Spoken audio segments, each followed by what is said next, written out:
Hi guys, I came back on because there's a couple of other things on my mind other than history and culture and nations and astrology and all those general things, right? There's always more going on.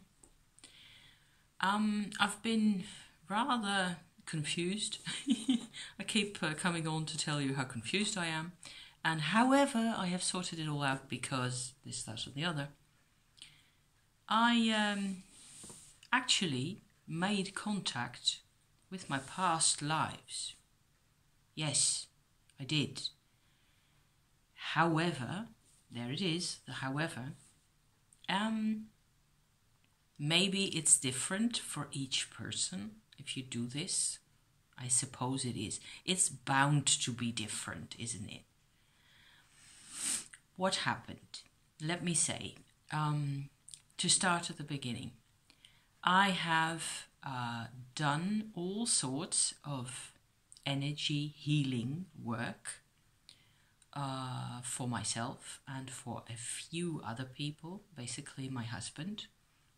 Over the past couple of years, I have learned how to do that alongside with developing all these meditation approaches that I have already talked to you about in a couple of former videos, right? The other part really of the meditation practice that I have been allowed to develop for myself, the other side of that is a capacity for healing, for putting your hands on somebody either physically or at a distance, and you sometimes you can actually do something, contribute, or remove whatever is necessary. I don't really need to explain to you what healing is, right? One moment where I got a chance to help my husband was in 2017, when he had just found out a few months before that he had a vanished twin brother. He had a vanished twin brother. He was very much at a loss how to deal with that loss exactly.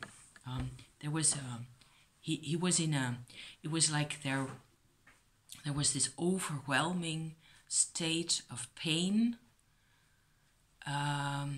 which I know from having experienced a similar or a comparable level of pain, to the extent that you can compare such things. I'm not making any sense, but you know what I mean anyway.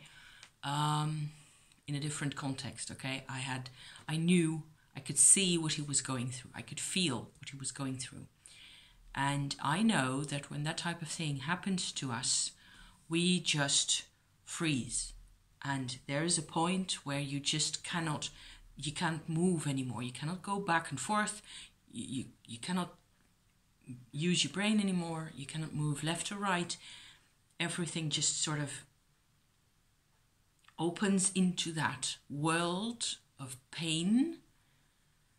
Your whole being is sort of drawn into it, into this vortex, and you cannot get out ever again. And that's a situation which to us, of course, is dangerous, because we depend on him for our income, and he has to, other than practical considerations, I don't like to see him suffer. And I also think that when everything freezes up like that, it is a situation that we cannot really deal with. You are actually confronted with a level of pain inside yourself. He was confronted, let me talk about him, or about myself in a similar situation. We were confronted with soul loss. We were confronted with a situation, him in his situation and me in mine. In both cases, there was soul loss. There was a loss of a vital part, and I mean vital in prime importance, right? To our lives, to our consciousness, to our capacity for making something good come out of any of this. And because we had been hurt and attacked in our very consciousness, we were incapacitated and we couldn't respond anymore. And so that was the situation with him at that moment. He was slowly, he had been coming to this point. We were on our holiday on a camping place that we love very much in the east of France, where we go almost every year to recuperate from whatever has been going on with us. And it's in the hills and there's lots of forests and it's a really beautiful place. And so he had had a couple of days to find his way. And he'd been thinking again about what had happened. And I suppose there was a deep level of, some kind of experience inside of him that had registered the attention, that had registered that there was actual movement going on in that world of his. And he was at a loss how to deal with this. He was completely out of his league, so to speak. That's one way of putting it. So I had seen some of that going on.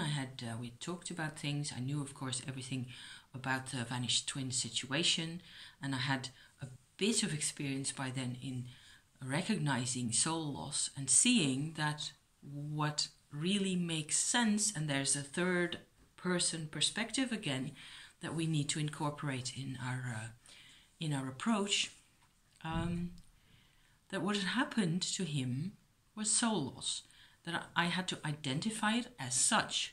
What actually happens is that a part of the consciousness of that person, of the prime level of consciousness of that person that he needs to, in order to live properly and not just survive, had attached itself to his twin brother who had gone, and disappeared off into the blue with him. And that's one way of saying it. It's one way of looking at it. And so what I tried to do is, because I had become a bit more accustomed to a soul dimension in my own life, I just kind of went into that. And from there, I sort of approached what I could feel to be his twin brother, who was there the whole time as a brightness and a completely, I could see him, or I could feel him inside, like a bright personality, really, but completely unhampered and unlimited by our physical existence. He didn't have a physical life. He didn't have a body or a history or experiences in a body that sort of make the consciousness coalesce into one particular shape and enforce all those choices onto the person. This was a completely free identity that I could sort of see off to the side. And he was to the extent that you can say that type of thing about a disembodied person, I thought he was just happy with the attention that his brother was giving him. There was a sense of energy and life on another level. There was a soul level of life around my husband that had never been there before. And so something was being acknowledged on several levels, and my husband was in pain and he was miserable. So, like I said, I could see these things, and I just sort of, I find it very hard, and I've been, putting it off for a while to talk about this on the tube, not because it's so personal, but because it's so personal. Yeah, I don't know. Because it is I don't want to sound like I'm this big magician or witch, which I am, by the way. I don't want it to be, it's a very tiny, very intentional, very strong, high power moment that I went into for him. Okay, because I couldn't stand to see the separation between those two. I was in both worlds. It was really very simple. And I sort of went into a bridge mode. And my husband took that into himself. And he was bouncing around all day that day. This happened early in the morning, and all the rest of the day he was in a state of complete absorption. I remember we went into a small town which is close by to where we were staying at the time, and there's a fabulous museum with a couple of really beautiful old, I suppose 14th century or so, Catholic, religious, Christian paintings. There's a Christ figure there, life-size, and pretty beautiful. Matthias Grunewald painted like a humongous triptych in oil paints. It's beautiful, gorgeous. And my husband was in a sort of a ecstasy, I suppose, because his desperate need had been answered, not by me. All I did was unplug here and put the plug in the other hole right there, and just establish the connection. That's all that was needed, okay? I had to tell you all this. I'm going to come to the past life stuff now, which is like, 18 months later in time, fast forward to December 2018, I remembered suddenly that I'd done this. I thought of it a couple of times, of course, but never in the context of my own past lives, of my own. And I was in a sort of a meditation, I suppose, trying to get a bit more of a sense of what their lives had been like, that type of thing. I was trying to, not imagine things, because I know how that feels, and that's not going to be a help in this instance, I just want to know where I come from, if that makes sense. Don't we all want to know who we really are and what the hell we're doing here, and why am I traipsing around this planet and this country, and what the blazes is going on really? What is really happening? What's the point? Anyway, there I was sort of in a mode where I was approaching the same situation again, like I described in my soul retrieval videos, with this woman in the hole in the ground. And I've been back there a couple of times in a situation that was more or less intense, depending. And each time there was actually always something coming to me, or some new information, or some new emotion coming to me from that other half of me, right? The half of me that has empowered me and enabled me to actually come onto the tube and do these things and do these videos and share all this stuff, and make it into a format that I can actually share with people. Okay, so that's her doing. She, whoever she was, really, she was the part of me that I had lost, that I had actually been born into this body without. She had been left behind. The part of her that enables emotion and compassion had broken off. Probably because she was pregnant and all the rest of it, and she wanted to stay with her child. And I was born into a life of weirdness with weird parents and weird, developments and conflict and strife and a whole lot of, general weirdo stuff that you have heard about by now, without the capacity for compassion, without the me that makes me know you. And this is something that I should have said 2 months ago, but I wasn't ready yet. So here it is. There is a me bit. It's like these frequencies for stars where they can see because there's black bars in the, I don't know if you know what I'm talking about, but they do that. They take frequency spectrometer things they make of the light coming from a particular star, and there's black bars in the rainbow, like of the light of the star, of the complete spectrum, right? And the black bars are absorption bars. They tell which elements are present in that. They're absorbed in there. So I don't know really how that works, but I've been, it's like consciousness is like that. There was a part right in the middle, like splat in the middle, where I should have been a heart or a human being, and that person was still back there. So this far I have been traveling back and forth between this life here and that bit of experience that I sort of got back at in 2015, right? So that's only 3 years ago. Ew, right? Feels like a 50.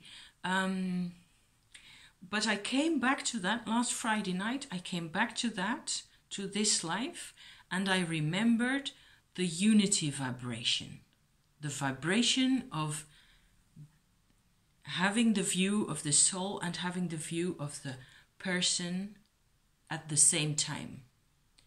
And there's like I don't know, some type of an ignorance. In India it's called avidya, simply not knowing. Okay, from here, from this position in the body, we haven't got the knowledge, we haven't got the experience yet. And all we can do is just whittle away at our own experience, really, for, to obtain more light. And finally, to obtain insight and, I suppose, a few, useful strategies. Like this is, I applied... Long story short, I applied the unity vibration, which I call like that, to my former lives. And I only had to think it. I wasn't even really, going all out into the mode or anything. I just had to think it. And I was just drowned in a cascade of poink, prunk, kadoink, kadoink, information like that. And it was like, I was just sitting there like, gulp, what the hell? How long is this going to take? And how much more is there going to be?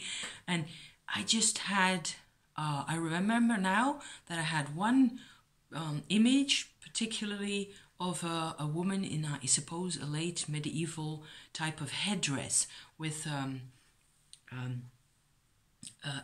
sort of a veil over the top of a thing that had her hair in like that, like two cones of some type of material, and there was a veil over the top of that, like you see sometimes in old paintings. And I believe it's an Italian hairstyle headdress type.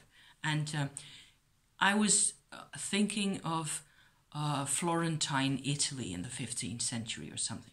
But suddenly I went, yes, but this girl is blonde. And the other one in the hole in the ground had dark hair at the time that I thought I saw her anyway. I thought I saw her, okay? And then I suddenly realized there's more than one. And that's when the cascade started. It just went... And I was just sitting there like, oh my God, I don't know what I'm supposed to be doing here. I can't really do anything. I'll just have to accept all those people, okay? So to me, there is no longer any doubt that there is such a thing as a past life. On the contrary, it isn't so much as a past life, it's more like dozens of past lives. Like most people who actually have experiencing these things, they will say hundreds or thousands of past lives. So that all that was part one or of my story for today. Actually, part one and part two. Then going into the the description of the healing process of searching for unity was part one, and part two was applying the sense of unity to past lives, where all this suddenly came to me, and it was cool to go there because it was like I had rather a strong sense of natural surroundings without concrete, roads and trains and industry and all that type of stuff that we're so used to today. It was very much more a natural type of land that was surrounding me or us in those different stages. So all that, most of the realization of this, I sort of worked out on Saturday. So that's Saturday past, right? And I just kind of sat there and just goggled at this, and I didn't really know what to do with a wealth of. It wasn't emotional, and there wasn't really that much detail other than what I've said just now. It was just kind of like a door had opened into time, and all this had been my time, right, on Earth. There had been lots of lives of all sorts of cities and towns and countryside and places and people and interactions, and no details, just one very long band of many filaments of many similar experiences. And also being a mother, like over and over again, like we women, we share the energy of motherhood all over, and we share it with our past lives as well. I'm not a mother myself, but in this, I feel I am suddenly. I have been a mother. Yay! Isn't that cool? I don't know, maybe it's not cool at all. Maybe it's just, it's just a fact of nature. I don't know, but it feels cool.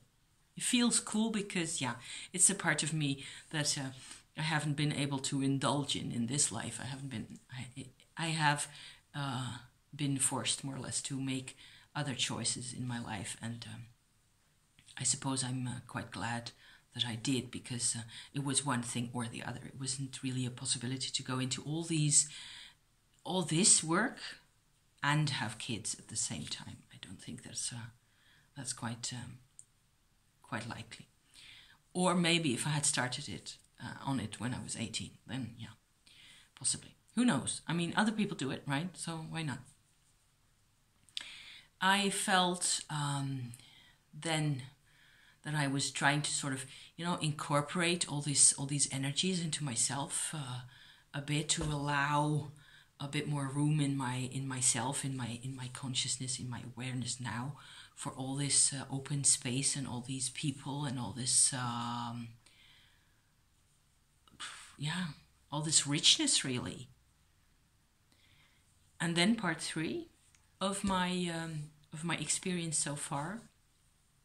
Yesterday I was exhausted. I also have a bit of PMS, so I wasn't really surprised that I was feeling tired, and I was just spent most of my time reading, and yesterday and the day before, and I did a bit of painting, but not so much, and I was, more or less fighting an uphill battle, and sort of, okay, this is a stage of the painting that I can live with for now, so I'm just going to leave it away, step away quietly from the painting thing right there, because otherwise I'm going to mess it up again, and I'm going to go, so let's just chill and be a good girl and step away.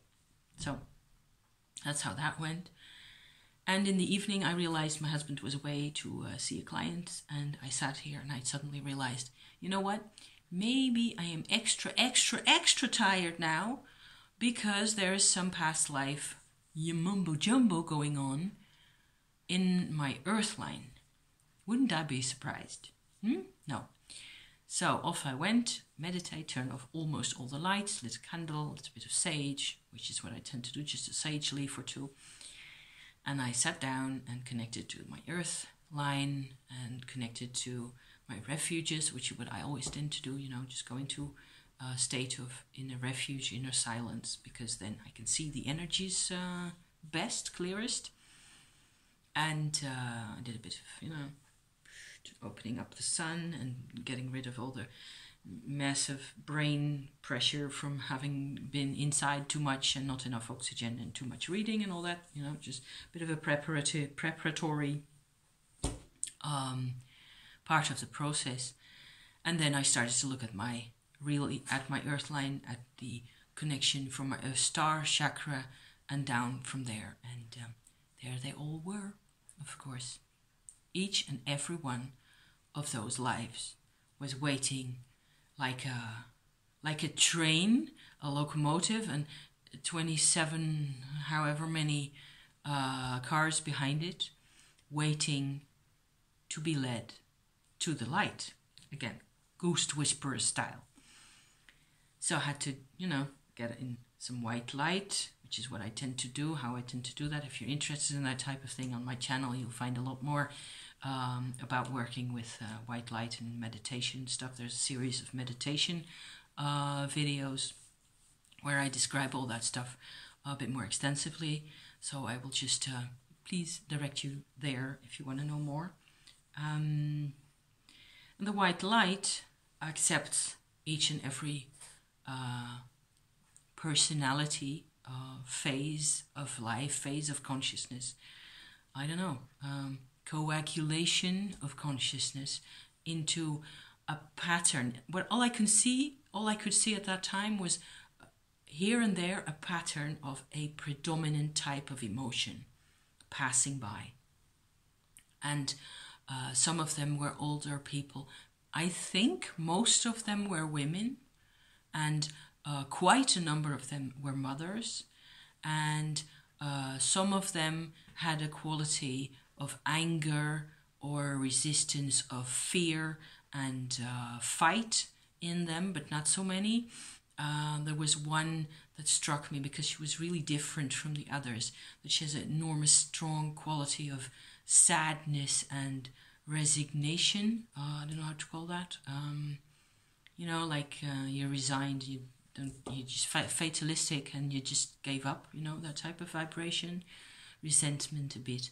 And they just all one after the other, very neatly, one at a time, went up into the white light and sort of evaporated back there. And I suppose in all the number that I've seen, there were also a number of very short lives where it just went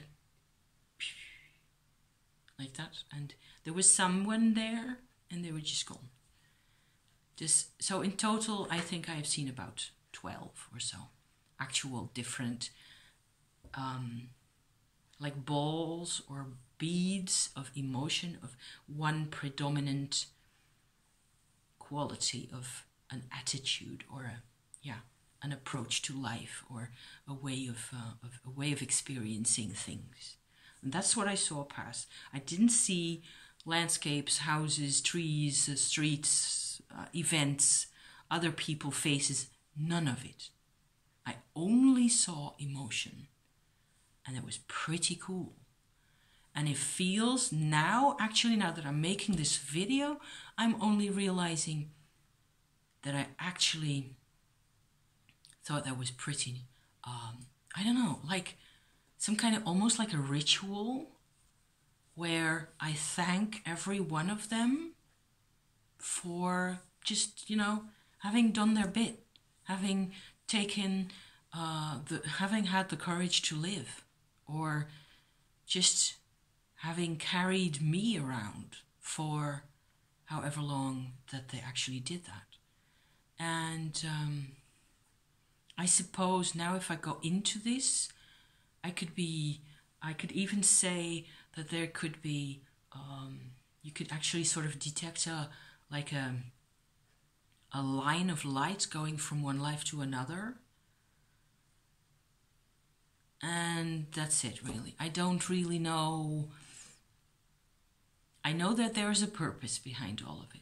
And that's one thing, right? That's just something that I'm already completely grateful for, is that there is a so much stronger sense of connection. I am heartened and emboldened. I don't know, I use all these old-fashioned words now because I've been reading too much. But yeah, there's a great sense of, I suppose a sense of relief even. You see, there was a purpose. All the time. Even back then, there was a purpose. And yeah, so I thought I had the moral obligation to put this up, and maybe I'll just you know, listen to this first again, and then put it up tomorrow, because I already just put up the little tidbit, and then you will have something to look at tomorrow as well. I don't know. I feel much better. It's like there's this importance for me to share this stuff, and if I don't share the exact right thing, the thing that I have to share, I'm going to be, you know, running around in circles and generally like that, and I don't know, it's gonna be messed up. So this one I got done, and we're more than half an hour in, so I'm gonna say goodbye now. Thank you very much for watching me and listening to me, all this, and yeah, who knows where it ends, you know? It doesn't end. It just doesn't end. Thank you guys. See you soon. Bye bye.